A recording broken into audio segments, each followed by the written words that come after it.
So loop Oktober maand aan en ons is al by die helfte van Oktober verby. En ons kyk nog steeds na tyd. Ons het al gepraat van kommunikasie en tyd saam spandeer.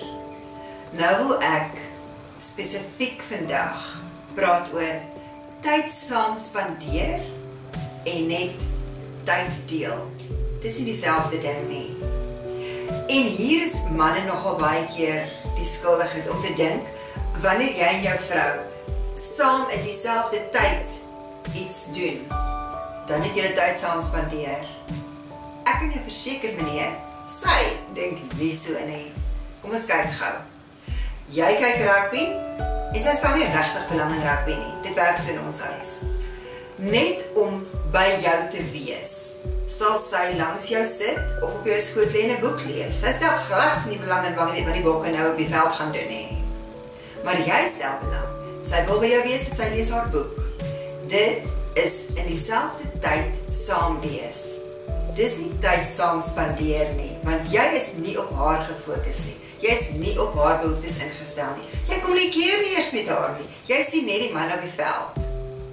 Sy is net geïnteresseerd in haar boek. Dit is nie tyd saam spandeer nie, want julle doen niks saam nie. Jy is so gefokus op hierdie manne wat op hierdie veld speel. Of nou kan of nie. En sy is geïnteresseerd in haar boek. Sy is bewus van jou, want sy het gekies om by jou te lê, terwyl jy rugby kyk. Tyd saam spandeer lyk anders. Tyd saam spandeer is alle faktore waarby julle kon betrokke wees, nou nie in die scenario nie. Julle is nou op mekaar ingestel. Julle kan wel dinge saam doen, waar julle afhanklik gaan wees van mekaar, juis om dit te kan doen. Dis tyd saam spandeer. Tyd saam spandeer beteken, julle gaan al twee die positiewe daaruit kan kry. Julle gaan mekaar op 'n manier beter leer ken.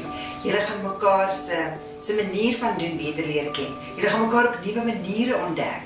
Julle doen dalk iets lekker saam, soos byvoorbeeld om te gaan bungee jump. Dis iets wat julle nie elke dag saam doen nie. Dis iets waarin julle mekaar nog nie gesien het nie. Albei is bang. Dis was iets net van mekaar ontdek. Dit is tyd saam spandeer. Die ander ene was dood eenvoudig in dieselfde tyd saam wees. Let bietjie hierop.